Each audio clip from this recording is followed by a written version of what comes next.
안녕하세요. 이번 주 목사님의 설교 말씀을 다시 한번 곱씹어 보면서요. 그 안에 담긴 깊은 의미들, 또 우리 삶에 주시는 그런 울림들을 함께 나누는 시간입니다. 이번 주는 룻기를 중심으로 펼쳐진 이야기였죠. 네, 맞습니다.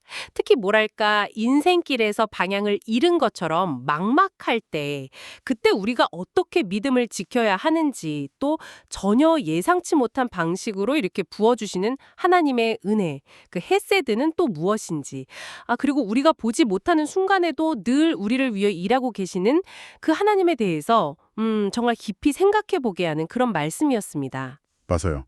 그래서 오늘 이 시간에는 그 말씀들을 하나하나 다시 좀 펼쳐보면서 그 안에 숨겨진 보석 같은 깨달음들, 이런 것들을 좀 찾아보고 또 우리 각자의 삶에 이걸 어떻게 적용할 수 있을지 좀 더 깊이 들어가 보려고 합니다.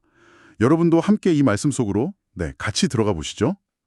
첫 번째로 마음에 확 와닿았던 비유가 있었잖아요. 바로 인생길에서 그 GPS 신호가 끊긴 것 같은 그런 상황에 대한 이야기. 네. 웨체스터 외진길 운전 경험 말씀하셨던 거요. 목사님께서 처음에는 그 GPS 신호 끊기면 엄청 당황하셨는데 이제는 조금만 더 가면 다시 연결될 거야. 이걸 아시니까 불안해하지 않으신다는 그 말씀. 그게 참 인상 깊었어요. 근데 사실 우리 삶에서 딱 그런 신호 끊긴 것 같은 순간 오면 머리로는 하나님 계시지 하면서도 마음은 엄청 불안할 때가 많잖아요. 그렇습니다. 그게 뭐 솔직한 우리 모습이죠.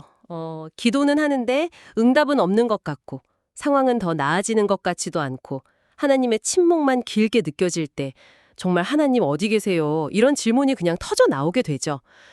바로 그 지점에서 목사님께서 히브리서 11장 1절 말씀을 딱 붙잡게 해주셨어요. 믿음은 바라는 것들의 확신이요. 보이지 않는 것들의 증거다. 결국 보이지 않아도 신뢰하는 것, 이게 핵심인 거군요. 그렇죠. GPS 화면에 당장 길이 안 보여도 그 길 너머에 목적지가 있고 결국 신호가 잡힐 거라는 걸 알기에 그냥 계속 나아가는 것처럼 우리 삶의 인도자이신 하나님을 그렇게 신뢰하는 것. 말처럼 쉽지는 않겠지만 정말 꼭 붙잡아야 할 그런 믿음의 태도인 것 같습니다. 네. 그리고 그 믿음이 실제로 어떤 결과를 가져오는지를 룻의 이야기에서 정말 생생하게 볼 수 있었어요. 시어머니 나오미를 따라서 정말 모든 것을 버리고 낯선 땅 베들레헴에 온 룻. 그녀가 그 믿음으로 이삭을 줍는 그 장면에서 하나님의 일하심이 탁 드러나죠. 네, 맞아요. 그 이삭 접는 장면에서 그 양이 정말 놀라웠어요. 보통 하루 종일 주어야 한 5파운드? 한 2kg 정도라고 하셨는데 룻은 30파운드, 거의 14kg 가까이를 얻었다는 거잖아요. 평균의 6배가 넘는 양이죠. 이건 너 단순히 운이 좋았다 이렇게 말하기에는 너무나 압도적인 양인데요. 그렇죠. 목사님께서 그 원어의 의미를 짚어주셨는데 성경이 룻이 얻은 그 양을 묘사할 때 쓴 단어 자체가 그냥 예상치 못한 정말 뜻밖의 풍성함을 의미한다고 하셨어요. 룻이 성실하게 일한 것도 물론 있었겠지만 이것은 전적으로 하나님의 은혜, 그러니까 보아스를 통해서 베풀어진 그 헤세드의 결과라는 거죠. 일단 150달러를 기대했는데 갑자기 1000달러를 받은 것과 같다? 이 비유가 정말 확 와닿았습니다. 이런 뜻밖의 풍성함은 받는 사람 입장에서는 이건 뭐 완전히 선물이잖아요. 감격일 수밖에 없겠어요. 룻이 그 무거운 보리자루를 들고 집으로 돌아가는 발걸음이 얼마나 가벼웠을까요? 하하, 상상만 해도 정말 미소가 지어지는데요. 목사님 표현처럼 몸은 고단했을지 몰라도 마음은 정말 하늘을 날고 있었을 겁니다. 아마 흥얼거리면서 하나님 찬양하고 또 시어머니가 이걸 보시면 얼마나 기뻐하실까 막 이런 생각하면서 힘든 줄도 모르고 갔겠죠? 그리고 이 풍성함은 단순히 룻 한 사람에게만 영향을 미친 게 아니었어요. 맞아요. 그 모습을 본 나오미의 반응.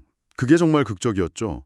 모든 것을 잃고 스스로를 마라, 그러니까 쓰다라고 부르던 그 절망 속의 나오미가 룻이 가져온 그 보리 이삭을 보고 그냥 깜짝 놀라서 그 사람이 복받기를 원하노라 이렇게 외치면서 순식간에 생기를 되찾는 모습.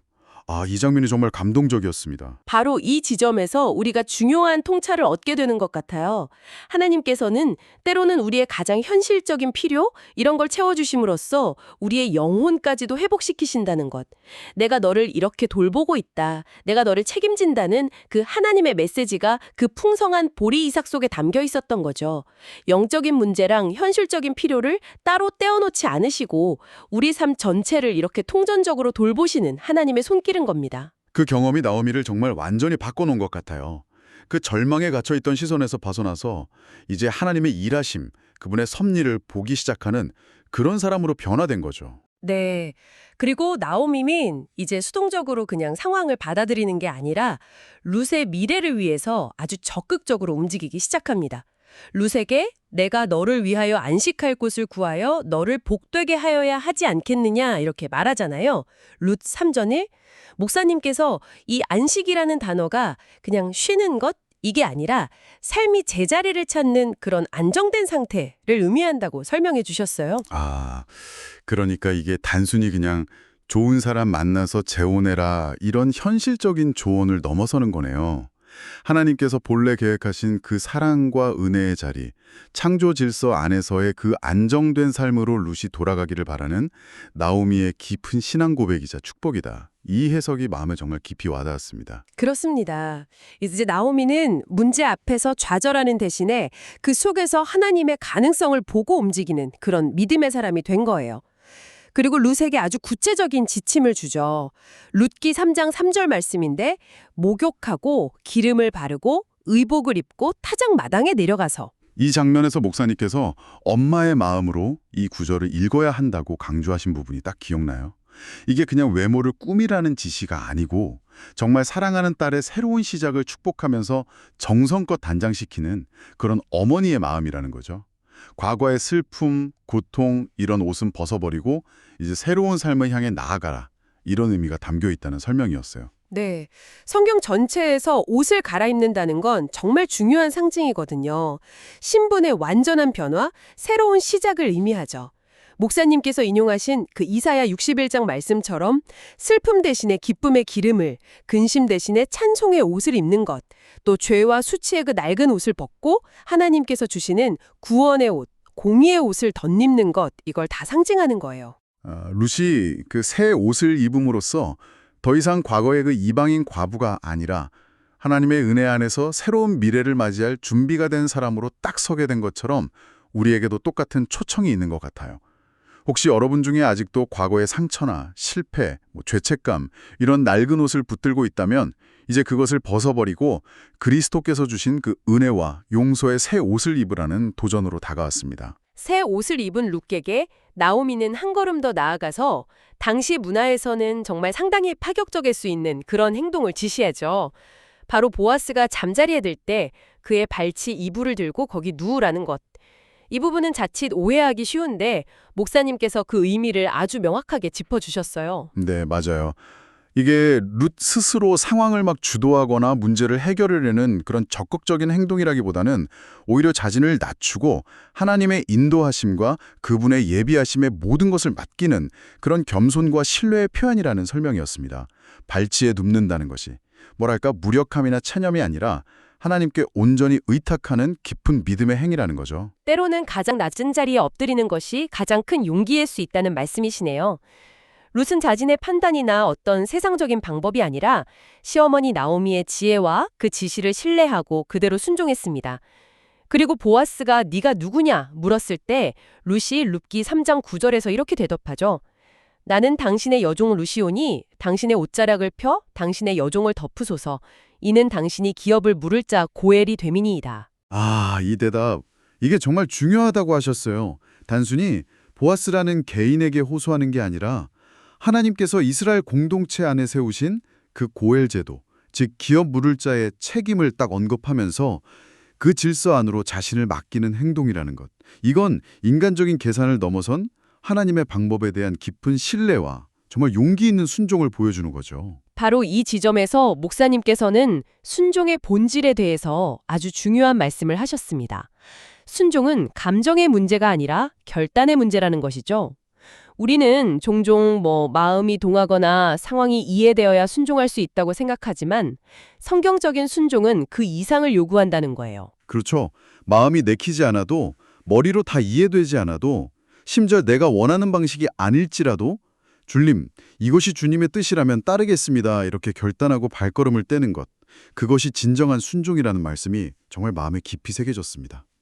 사랑할 마음이 없을 때에도 사랑하라는 명령에, 또 섬기기 불편할 때에도 섬기라는 그 부르심에 의지적으로 반응하는 것. 네. 그래서 순종이 어렵지만 역설적으로 우리에게 큰 소망이 된다고 하셨죠. 왜냐하면 내 감정이나 상황에 좌우되는 것이 아니라 말씀 앞에서 결단하고 따르기로 선택할 수 있기 때문입니다.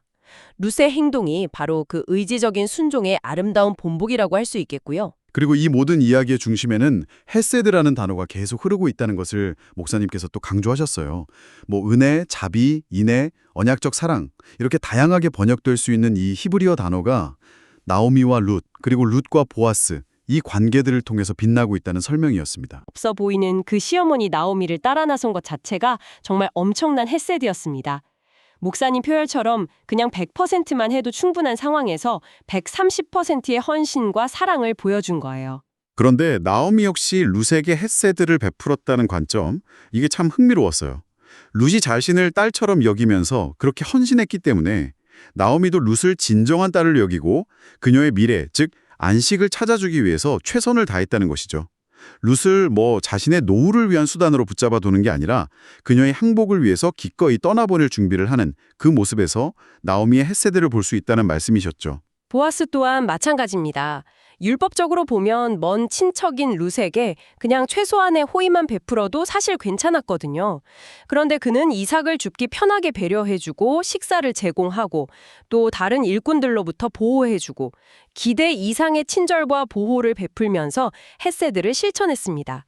이들 모두가 이 정도면 됐다는 그 선을 훌쩍 넘어서 서로에게 넘치는 은혜를 베풀고 있는 거예요. 서로가 서로에게 아니 어떻게 나에게 이렇게까지라고 감동하는 그런 헤세드의 선순환이 룻기 안에 계속 흐르고 있는 거네요.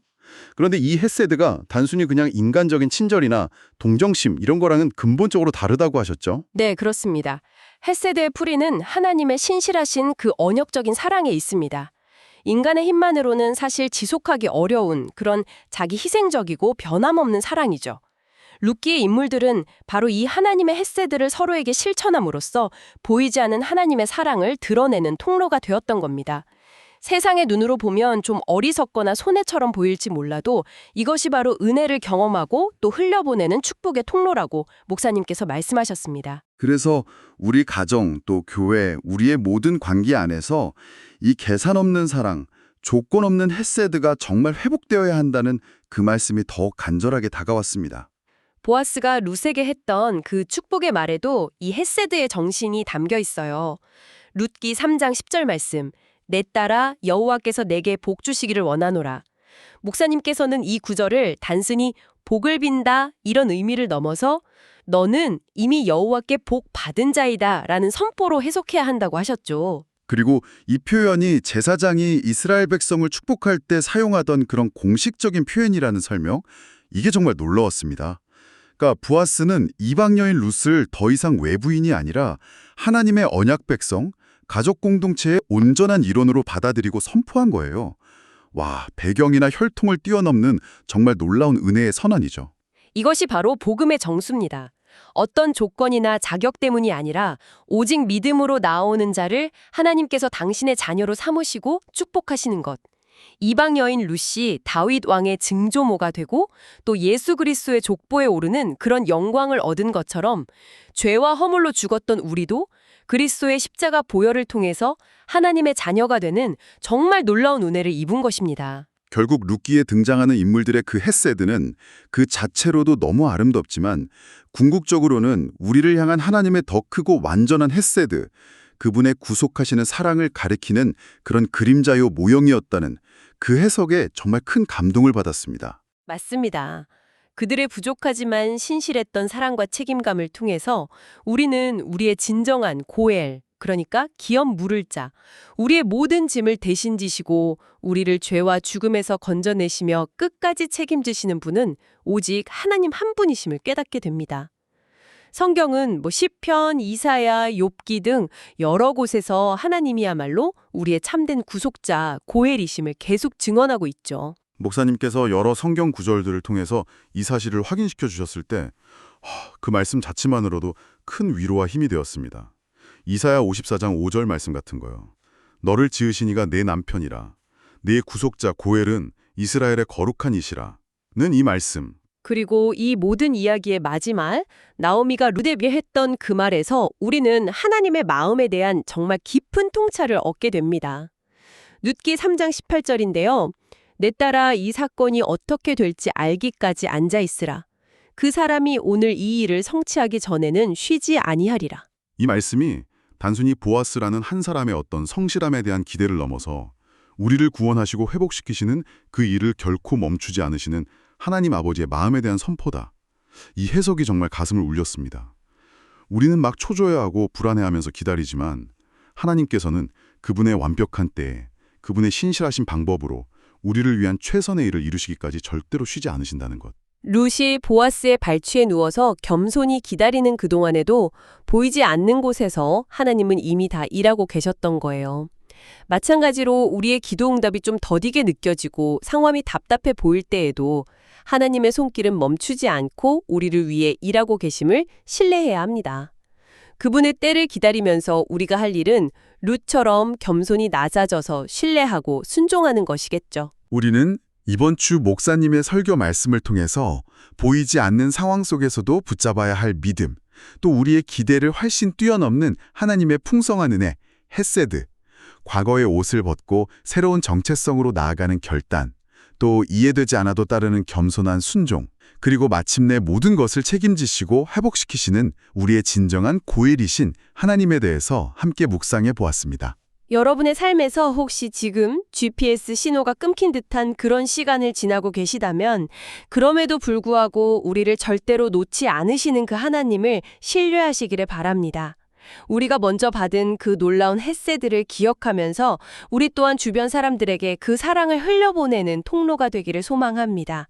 슬픔과 절망의 옷 대신에 소망과 감사의 옷을 입고 때로는 이해하기 어려울지라도 말씀에 순종하며 나아갈 때 쉬지 않고 일하시는 그 하나님의 손길을 분명히 경험하게 될 것입니다. 룻과 나오미, 또 보아스가 서로에게 베푼 그 헤세드가 결국 하나님의 일하심을 드러내는 통로가 되었던 것처럼 오늘 우리가 삶의 자리에서 실천하는 그 작은 순종과 헤세드는 또 누구에게 하나님의 살아계심을 보여주는 증거가 될 수 있을까요?